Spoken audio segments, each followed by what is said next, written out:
The cold mist of the morning of May 5, 1945, enveloped the Gothic towers of Castle Itter, located in the mountains of the Austrian Tyrol, creating an atmosphere of absolute suspense. The silence of dawn was suddenly broken by the metallic sound of rifle bolts being pulled and the murmur of voices in 3 different languages echoing through the stone courtyard. On the walls of that medieval fortress, a surreal scene was unfolding for any observer who could witness the end of the war in Europe.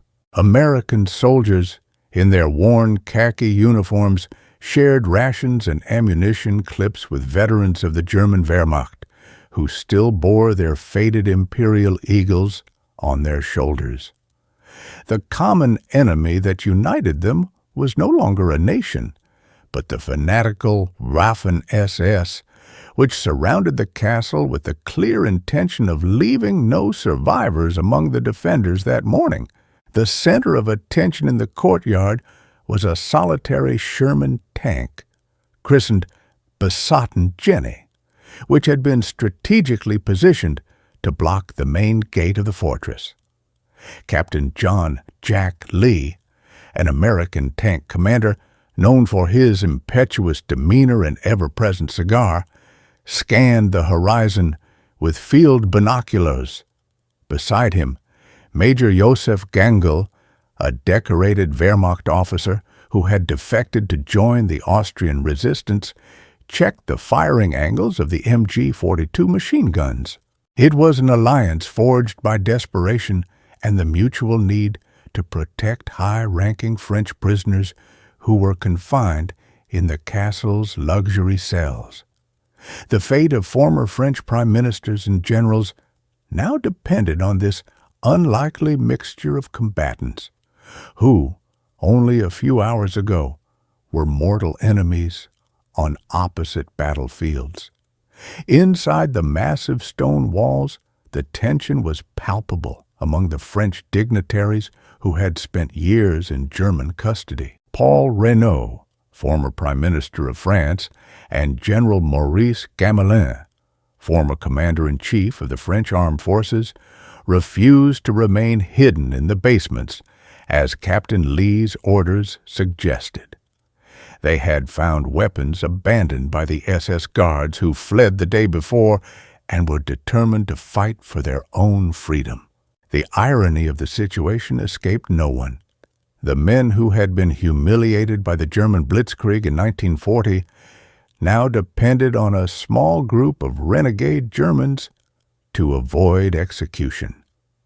French politics, known for its deep internal divisions, seemed momentarily unified by the shared fear of an imminent attack by the Nazi elite. Castle Itter was no ordinary prison, having been requisitioned by the SS in 1943 to serve as an administrative detention center for high-value prisoners of state who could be used as bargaining chips. Located atop a steep hill overlooking the village of Wrgl, its geographical position made it a naturally defensible fortress against infantry. However, the advance of Allied troops through Germany and Austria had created pockets of resistance from SS units who refused to accept Hitler's final defeat. These troops, wandering through the surrounding forests, saw Castle Itter as a symbolic target and an opportunity to eliminate important figures of the European resistance before the total collapse of the Third Reich. The protection of the prisoners thus became a race against time and against the insanity of the last Nazi orders. Everything began to change when the castle's original commander, Sebastian Wimmer, fled hastily on May 4th after realizing the end was near. The power vacuum left by his departure placed the prisoners in a situation of extreme danger, as other SS units operated in the region with scorched earth orders. Without guards, but surrounded by potential enemies, the French sent Andreas Krobot, a brave Czech cook, on a bicycle to seek help anywhere he could find it. Crowbot pedaled through dangerous roads until he reached the town of Wrgl, where he found Josef Gangl and his Wehrmacht men. Gangl was already secretly collaborating with the local resistance to prevent the SS from destroying the town and its civilians during the German retreat. Josef Gangl knew that his 10 remaining soldiers would be no match for an entire company of the Waffen-SS armed with grenade launchers and heavy mortars. In an act of heroic pragmatism, he decided to seek out the American lines under a white flag, hoping to convince the invaders to help him in a rescue mission. He found Captain Jack Lee of the 12th Armored Division, who was stationed nearby and was known for never turning down a bold challenge. Lee obtained permission from his superiors to lead an improvised task force, although orders were vague due to the confusion of the final days of the war. The American captain did not hesitate to accept the German major as a tactical ally, setting up what would be one of the strangest missions of his military career. The rescue force assembled by Lee was bizarrely small, consisting of only 2 tanks and a handful of infantry soldiers, but the weight of a weakened bridge forced them to proceed with only 1 vehicle. The Sherman Besotten Jenny led the way, carrying Lee, Gangl, and a mixed group of American and German soldiers sitting atop the armored hull. They crossed through Austrian villages where citizens looked on in astonishment at an American tank being guided by German officers in a jeep out front.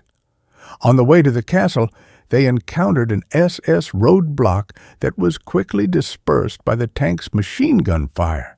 The arrival at the castle was greeted with cheers by the French prisoners, although the tiny size of the rescue force caused immediate concern among their experienced leaders.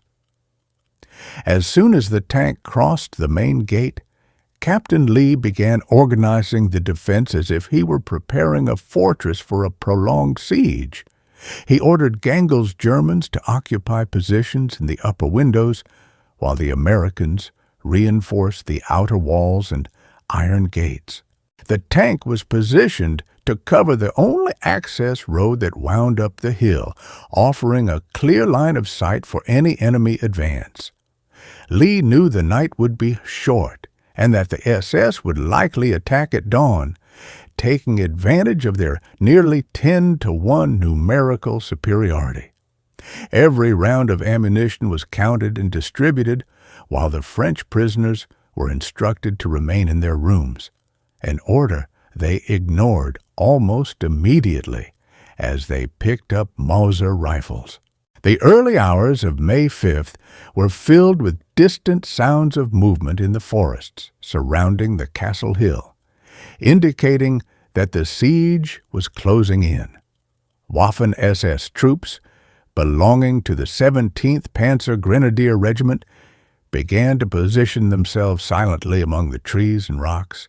They were armed not only with light weapons, but also with Itter anti-tank guns, one of the most feared weapons of the entire world conflict. Captain Lee and Major Gangl remained awake throughout the night, discussing tactics and reviewing the perimeter under the dim light of lanterns.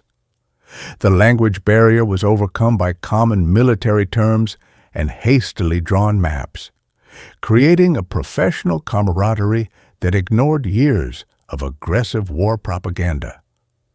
At the first ray of sun, the silence was shattered by the deafening blast of an 8mm cannon that echoed through the valley with terrifying violence.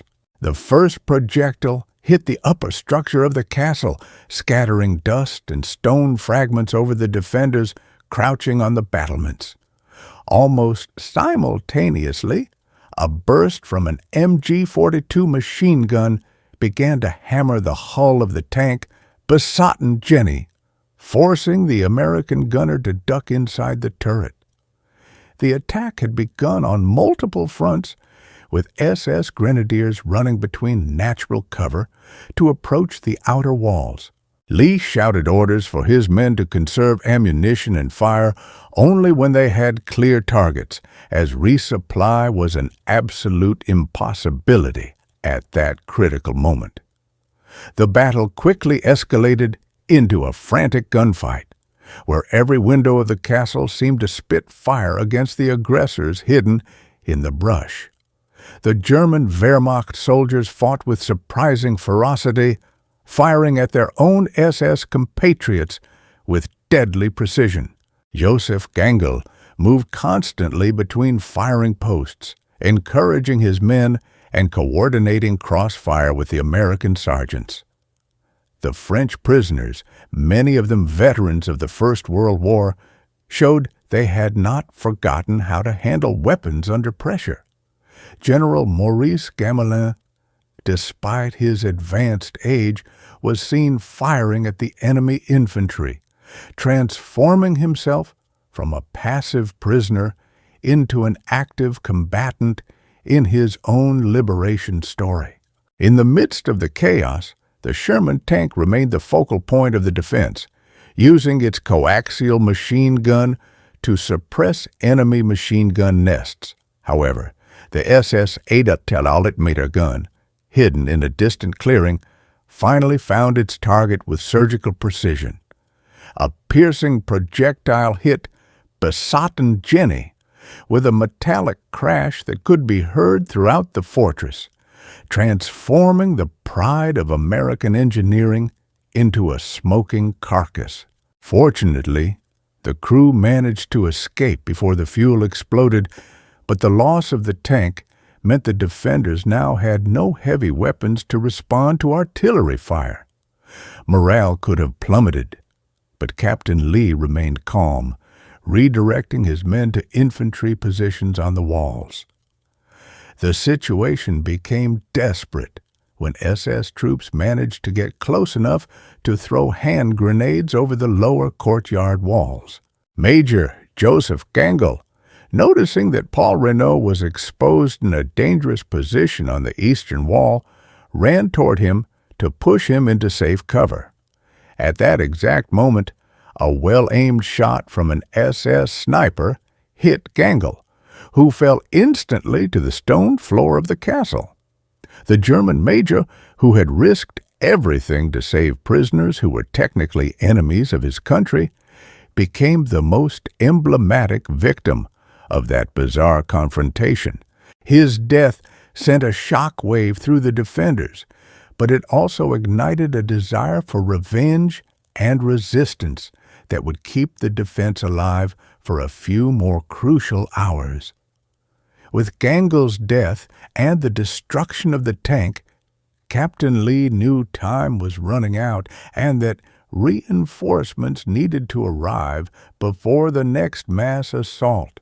He sent Jean Barotra, a famous French tennis player and prisoner at the castle, on a near-suicidal mission to leap over the walls and run through the open field to find the American columns. Barotra, known for his agility and speed, managed to dodge SS patrols and disappear into the forest, carrying vital information about the exact location of the enemies. Meanwhile, inside the castle, ammunition began to run low, forcing the soldiers to select their targets with almost impossible discipline under the heavy mortar fire that was now hitting the roof. The castle walls, though robust, began to give way under the continuous impact of high explosive shells, creating dangerous breaches in the defensive perimeter. Lee organized a final line of defense in the inner courtyard and the keep, preparing for hand-to-hand combat should the gates be breached. American and German soldiers now fought side by side, sharing the same fate in a brotherhood of the trenches that defied any political logic of the time. The rhythmic sound of enemy machine guns seemed to be getting closer and the shouts of command from the SS could now be clearly heard above the roar of the explosions. The fate of that small garrison seemed sealed, but the French and American resistance refused to lower their weapons. It was exactly at this moment of near total darkness for the defenders that a new and distinct sound began to vibrate through the soil of the Austrian hill. It was not the trail of a mortar or the impact of an Adolf-Leutmeter gun, but the deep roar of heavy tank engines approaching at high speed. The U.S. 140th Light and Infantry Regiment, guided by Baratra's information and the sounds of battle, was finally arriving to break the SS siege. The Waffen-SS troops, realizing they were about to be cornered by a superior armored force, began to retreat in disorder into the deep woods. The American cavalry had arrived at the last possible minute, saving what remained of the unlikely alliance inside Castle Itter. The sight of the first American units crossing the access road was described by survivors as something out of a fever dream of freedom. The reinforcements brought not only ammunition and supplies, but also the official confirmation that the nightmare of war was coming to its final end. The SS attackers who failed to escape were quickly surrounded and forced to surrender, being treated with visible contempt by both the Americans and the Wehrmacht Germans. In the castle courtyard, Captain Jack Lee finally lowered his rifle, observing the destruction around him with an exhaustion that weighed more than any armor. The battle was won, but the human cost and the surreal nature of the event would leave permanent marks on everyone involved. After the ceasefire, the French prisoners were escorted out of the castle, receiving medical treatment and being prepared for a triumphant return to a now liberated France. Paul Renaud and Maurice Gamelin expressed their eternal gratitude to the American soldiers, but did not forget to pay tribute to Major Josef Gangl. The German officer who died to protect them was remembered as a man of honor who knew how to discern between military duty and human morality in the darkest moments of history. Gangl's body was taken with respect, and he would later be buried as a national hero in Austria, a rare recognition for a soldier who wore the uniform of an oppressive regime. Captain Jack Lee received the Distinguished Service Cross for his extraordinary leadership and his willingness to make unconventional decisions under extreme pressure. His ability to integrate enemy soldiers into his own unit to save civilian lives was cited as an example of ingenuity and tactical courage. However, Lee remained modest about his actions, focusing on the fact that his main mission was to bring his men back home. The battle for Castle Itter became a fascinating footnote in history books, often eclipsed by the great events of the fall of Berlin, but holding within it the essence of the human complexities of war. The confrontation proved that, even at the end of a bloody conflict, decency and courage could build bridges between the most opposite sides. Years later, the accounts of survivors and historians like Stephen Harding helped preserve every detail of this epic journey for future generations. Castle Itter returned to being a private property, but its name became eternally linked to the day the world saw Americans and Germans firing in the same direction. The story serves as a powerful reminder that military loyalty is a fluid concept when confronted with the need to do what is right in the face of atrocity. The battle was short in terms of temporal duration, but its symbolic importance resonates as one of the most singular and hopeful moments of a period marked by destruction. The relationship between the American soldiers and the German deserters during the siege also shed light on the psychological state of the German armed forces at the end of the war. Many Wehrmacht soldiers were exhausted by an ideology that brought only ruin to their country and saw in helping the Americans a form of redemption or sanity. The SS, on the other hand, represented the fanaticism that would not accept the end, creating an internal conflict within the German identity itself.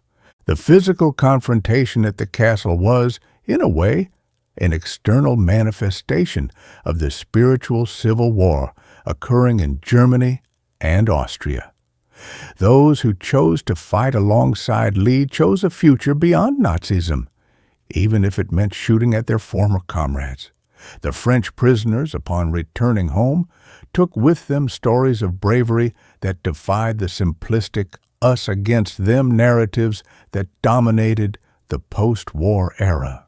They had seen the best and worst of humanity within the same walls, learning that the uniform does not always define a man's character under fire. The shared experience at the castle created bonds that lasted decades, with some survivors keeping in touch and visiting the site of the battle on anniversaries of the event. The story of Itter became a symbol of premature European reconciliation, occurring even before official peace treaties were signed in luxury halls. The blood-stained courtyard of the castle was, ironically, one of the first places where the new Europe began to be imagined. The destruction of the tank Besotten Jenny remained in Jack Lee's memory as a reminder of the fragility of technology in the face of human determination and heavy artillery. He used to say that the tank fulfilled its final purpose of being the shield that allowed everyone to survive the first wave of the attack. The image of the burnt Sherman shell at the castle gate became one of the most iconic photographs of that small theater of operations, symbolizing material sacrifice for the sake of human life. For the local residents of Wrgl, the tank was the sign that the Americans had arrived to stay, and that SS oppression was finally being eradicated from their mountains. The end of Jenny was the beginning of a new era for the region. Major Josef Gangl, though technically an enemy of the Allies until the day he died, is today one of the few Wehrmacht soldiers honored with a street name in an Austrian town. His decision not to follow execution orders and instead seek outside help saved not only the French but possibly prevented a larger massacre in Wrgl. He represents the figure of the professional soldier who places ethics above blind obedience, a theme that would be widely discussed in the Nuremberg trials months later. His death was tragic, but his choice was clear and deliberate, making him a central and morally complex character in the tapestry of the Second World War. His memory lives on through commemorative plaques and the continued respect of the local community. The participation of figures like Jean Barotra, the bounding Basque, added an almost cinematic element of heroism to the defense of the castle. His run through enemy lines was an act of pure athleticism transformed into military necessity, proving that civilian skills can be vital in times of war. Barotra survived not only the run, but also the war, becoming a prominent figure in French sports and a symbol of national resilience. He frequently spoke about the silence of the Austrian forest and the fear of being captured by SS patrols while running to save his friends. His bravery was just one of the many pieces of the puzzle that allowed for the success of that unlikely defense. The battle also highlighted the effectiveness of the German MG-42 machine gun, which was used by both the SS attackers and the Wehrmacht defenders inside the castle. The characteristic sound of this weapon, often called Hitler's saw, dominated the soundtrack of the combat, creating a haunting echo between the stone walls. American soldiers quickly learned to respect the firing rate of this machine gun, especially when it was being operated by their new German allies to protect them. The tactical use of German weapons by Americans under the guidance of Wehrmacht officers was one of the many role reversals that occurred during the critical hours of the siege. Germany's military technology was, for a brief moment, the savior of its own prisoners of state. When historians analyze the battle for Castle Itter, they often focus on the statistical impossibility of its victory. With such a small force and a tactical disadvantage in terms of heavy artillery, the defenders should have succumbed within a few hours of intense combat. The determining factor was, possibly, the lack of coordination of the SS against an enemy that was literally fighting with their backs against the wall. Furthermore, the morale of the SS troops, though fanatical, was being eroded by the perception that the war in Berlin was already lost. Jack Lee's determination and Josef Gangl's sacrifice created a psychological barrier that the SS could not break before the arrival of American reinforcements.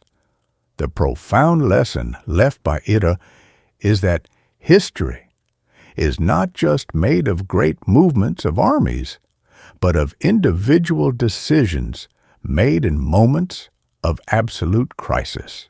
Andreas Krobot, the cook, Jack Lee, the captain, and Josef Gangl, the major, made decisions that altered the course of dozens of lives.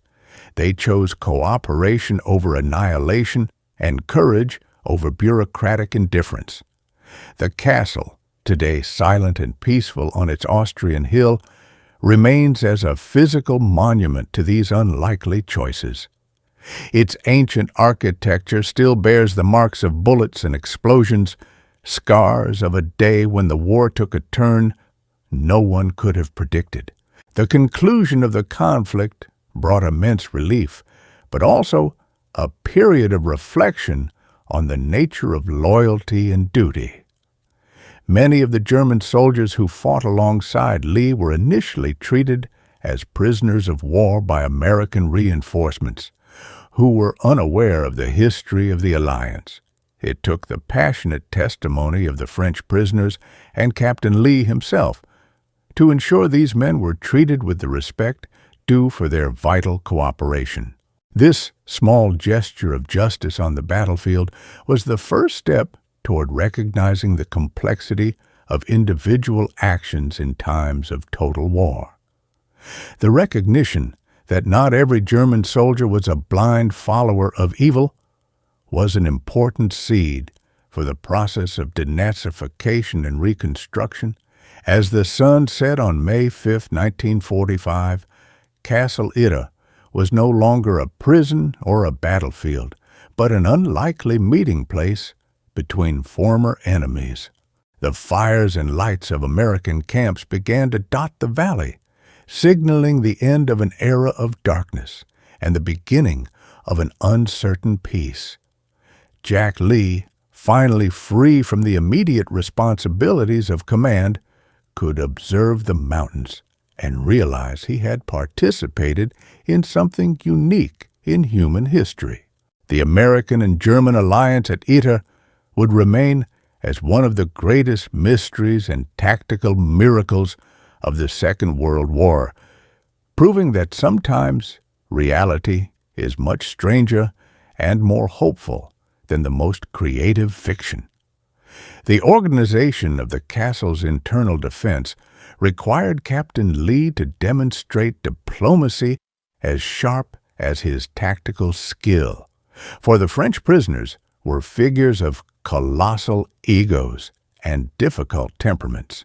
Paul Renault, who had been the face of French political resistance in 1940, did not accept orders from a young American captain without questioning every strategic detail.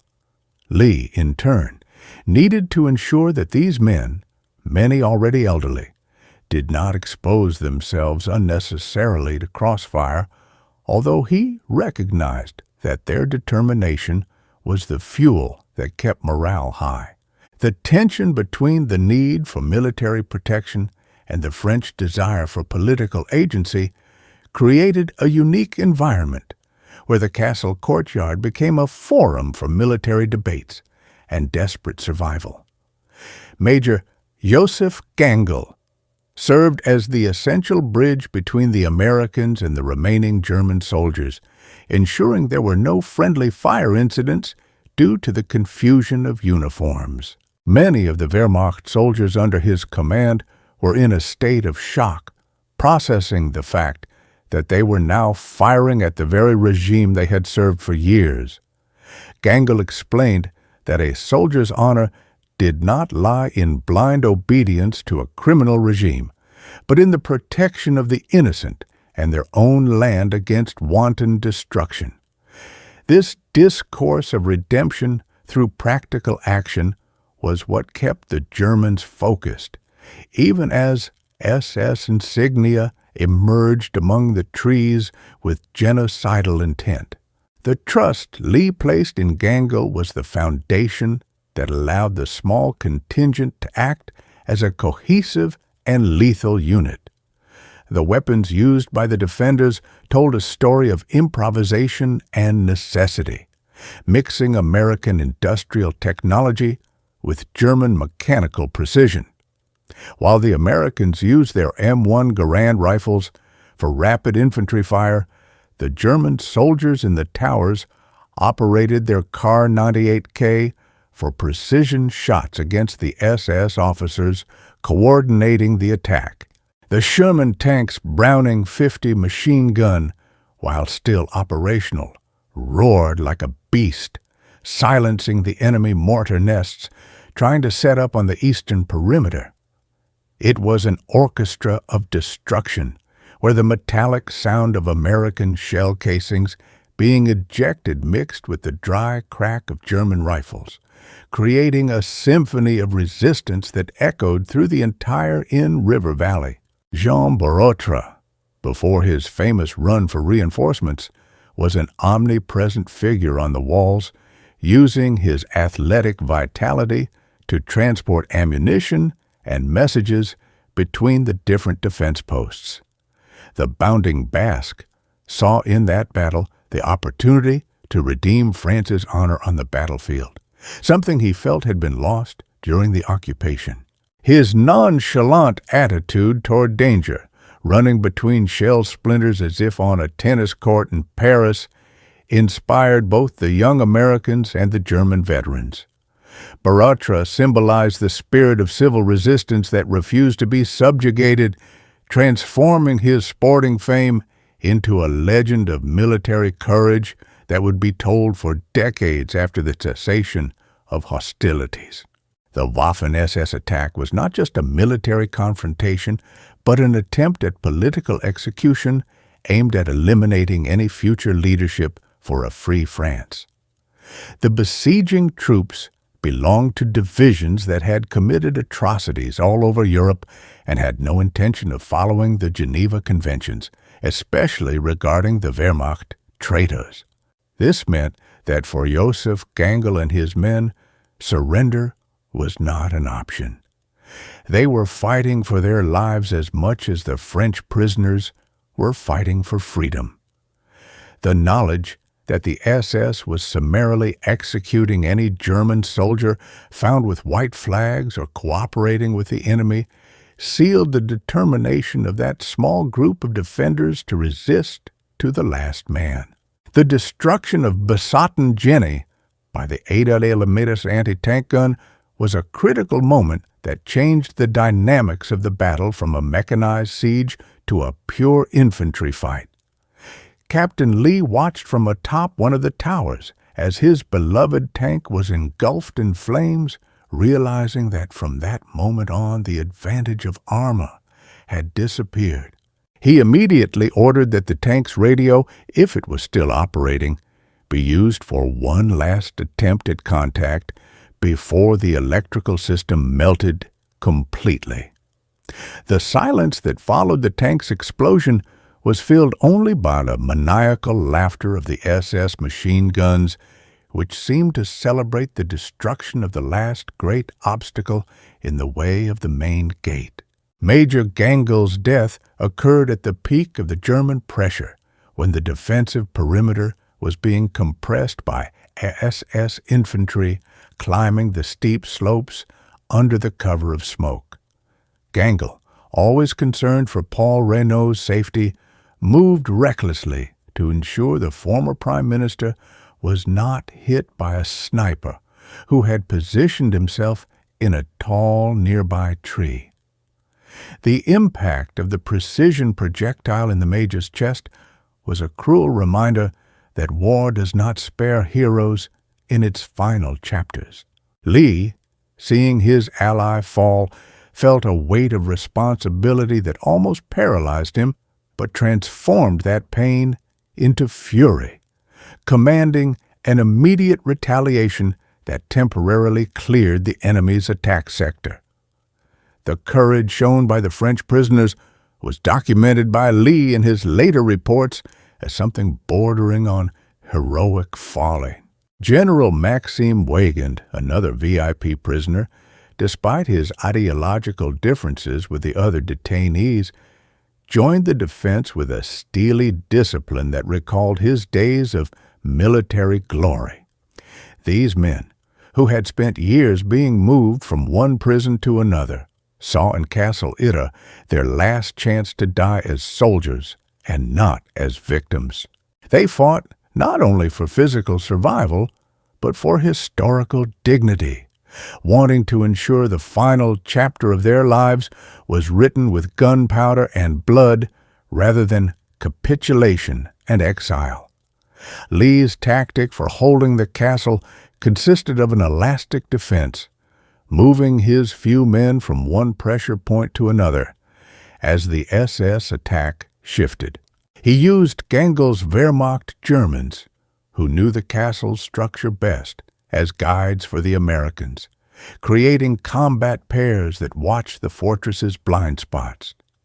This forced cooperation generated moments of strange humanity, with soldiers who did not speak the same language sharing cigarettes and signaling danger through universal combat gestures.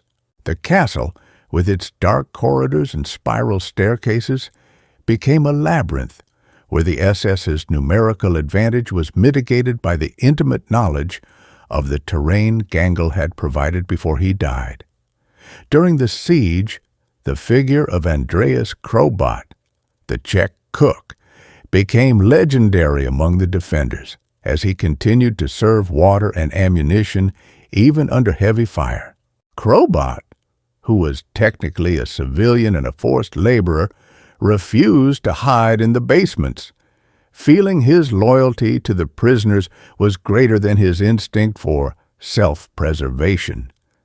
He knew every secret passage and pantry in the castle, using this knowledge to move supplies without being detected by SS snipers. His silent courage served as a counterpoint to Lee's loud command, showing that resistance to Nazism came from all social classes and nationalities that had been oppressed by the Third Reich. The arrival of American reinforcements, led by the 142nd Infantry Regiment, was preceded by an artillery barrage that signaled to the defenders that help was finally on the horizon. Captain Lee, hearing the characteristic sound of American guns in the distance, allowed himself a brief smile, knowing that Jean Borotra had successfully completed his mission. The SS troops, now being attacked from the rear, panicked, realizing their window of opportunity to take the castle had closed for good. The transition from besiegers to besieged was rapid, with American armored units clearing the woods around the castle with an efficiency that only the end of a long war could provide. The meeting between the rescue force and the defenders was a moment of euphoria and disbelief, with American soldiers finding their compatriots operating machine guns alongside Germans. The officers arriving with the reinforcements initially pointed their weapons at the Wehrmacht men, but Lee intervened immediately, protecting his German allies with the same authority he had used to defend the castle. This gesture of post-combat loyalty was fundamental in ensuring Gangl's soldiers were not mistreated in the heat of the moment. The battle ended not only with the defeat of the SS, but with the preservation of an alliance that, though temporary, proved to be the most effective of the entire European conflict. In the days following the battle, Castle Itter was evacuated, and the French prisoners were taken to the safety of Allied headquarters, where they were received as symbols of French resilience.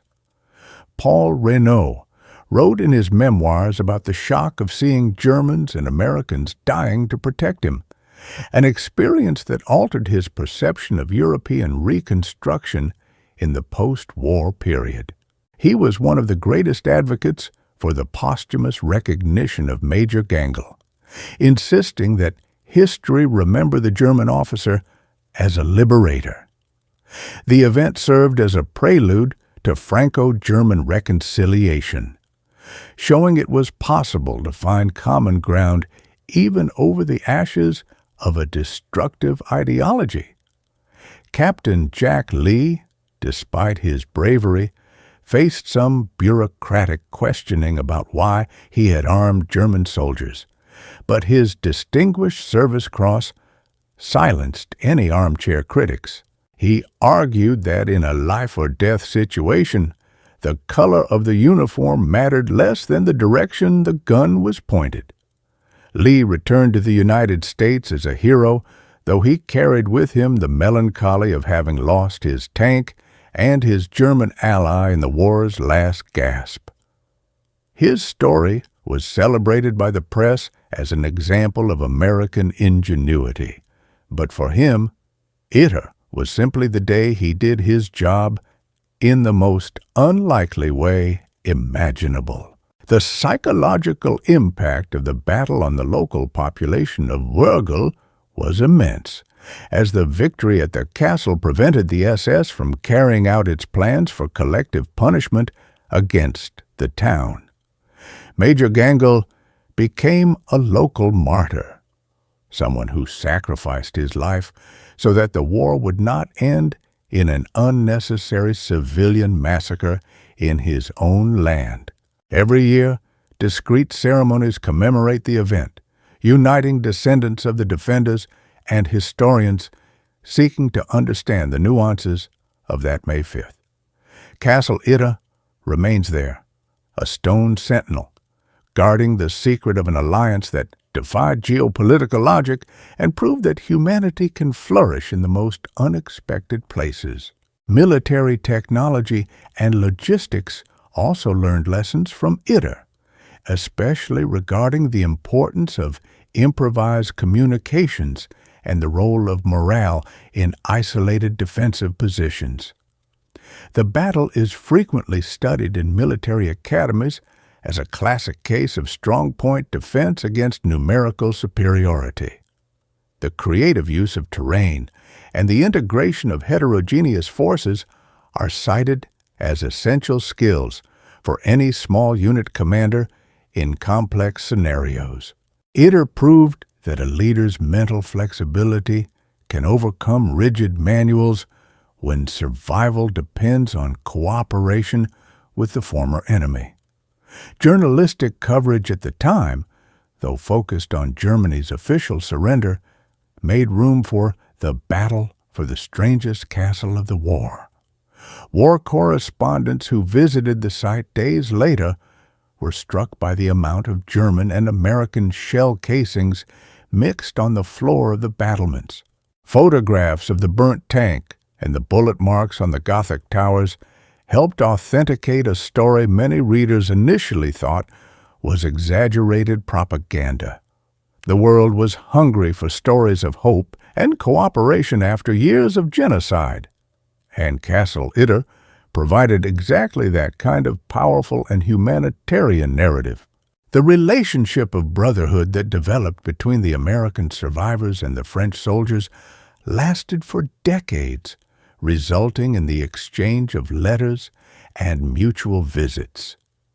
Jean Barotra remained an ambassador for the castle story, using his influence in sports and politics to ensure Jack Lee's heroism was not forgotten. They saw themselves not as isolated individuals, but as parts of a collective miracle that happened in the Austrian Alps. Every time they gathered, they toasted to the memory of Josef Gangl, the man who made their union possible through his own betrayal of evil and fidelity to honor. The Waffen-SS, in failing to take the castle, demonstrated the final collapse of Nazi military discipline, transforming from a feared elite into a group of cornered criminals. Their failure at Itter was emblematic of the Third Reich's fall, arrogant, brutal, and ultimately incapable of overcoming the will of free men united by a just cause.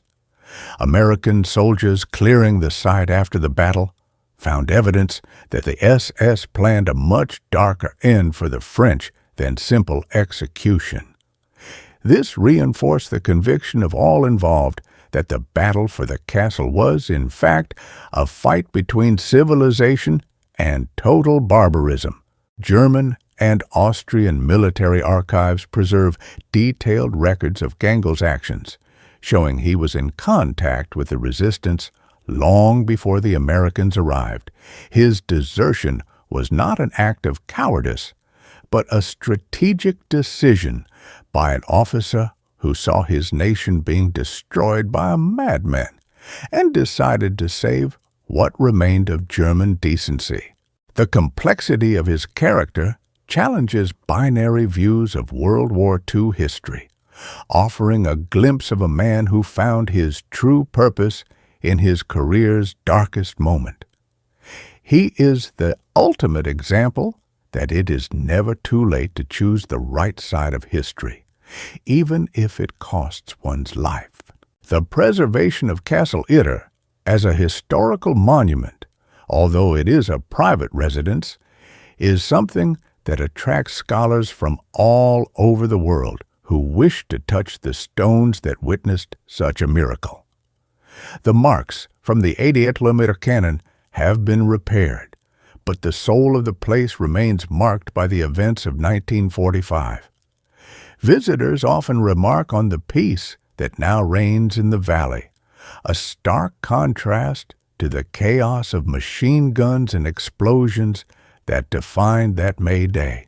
The castle is physical proof that history is made of layers, and that the 1945 layer is undoubtedly the most heroic and strange of all its hundreds of years of existence. Music and popular culture have also embraced the Itter story, with metal bands and filmmakers seeking to capture the essence of that unlikely union. These modern representations help keep the story alive for new generations who may be unfamiliar with the nuances of the war's final days in Europe. By transforming the battle into art, the message of cooperation and courage against fanaticism is amplified, reaching an audience that might never read a technical military history manual. Itter has become a modern myth founded on solid fact, a story that continues to inspire those who believe humanity can overcome national divisions. Captain Jack Lee, in his final years of life, frequently reflected on how Itter was the peak of his human experience, more so than any other battle he fought in Europe. He spoke with respect of the German soldiers' precision and the French civilians' tenacity, remembering how shared fear melted barriers of prejudice. To him, The castle was not just a stone building, but the place where he learned the true meaning of leadership, to serve life, regardless of the flag the other carries. He died knowing that his bold decision saved not only politicians, but the very idea of international decency in times of hatred. Josef Gangl's legacy in modern Austria is that of a man who helped pave the way for a national identity based on resistance to fascism. He is remembered as one of the good Germans, a term loaded with complexity, but in his case, applied with genuine gratitude by the citizens of Wrocław. His actions proved that resistance was not just made of spies and saboteurs, but also of career soldiers who recognized the moment to trade their oath to the dictator for their oath to humanity.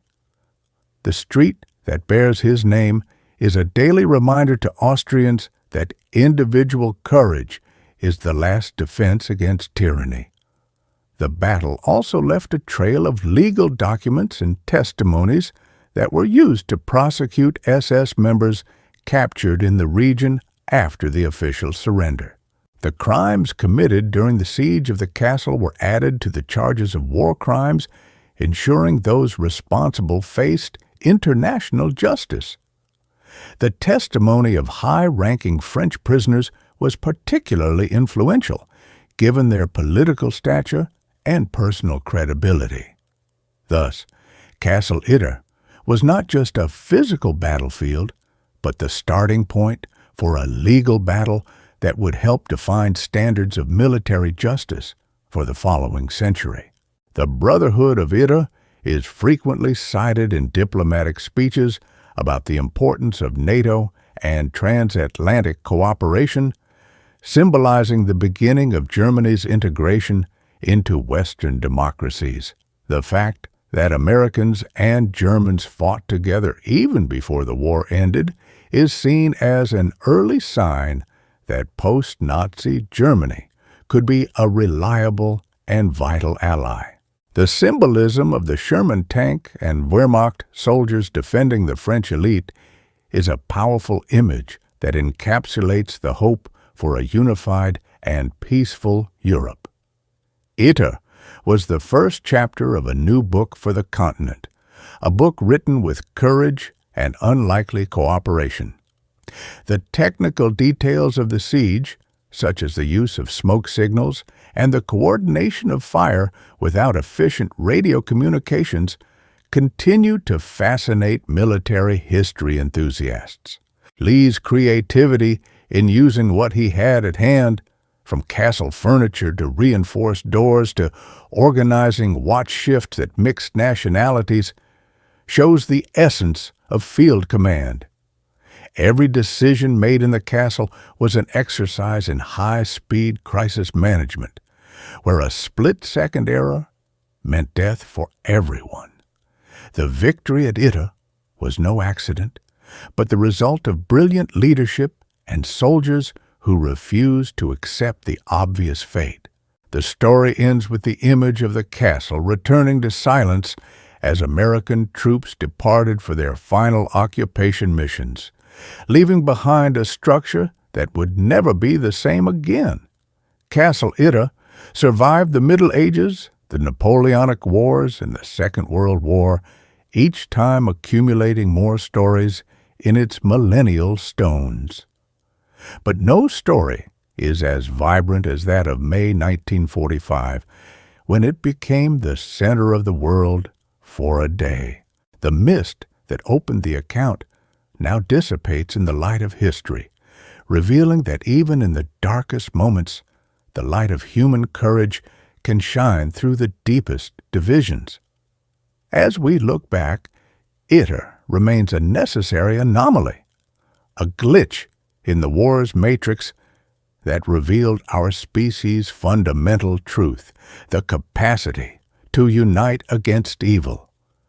The battle was short, the numbers were small, but the meaning was infinite for those who were there and for those who study the event today. Jack Lee, Josef Gangl and the French prisoners were not perfect heroes, but they were men who, at the right moment, made the perfect choice.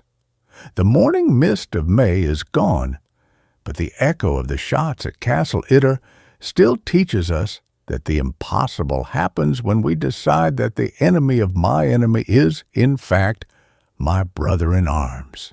This is the final chronicle of the only time the American eagle and the German eagle flew on the same side to hunt the shadows that threatened to consume the last hope of freedom in Europe.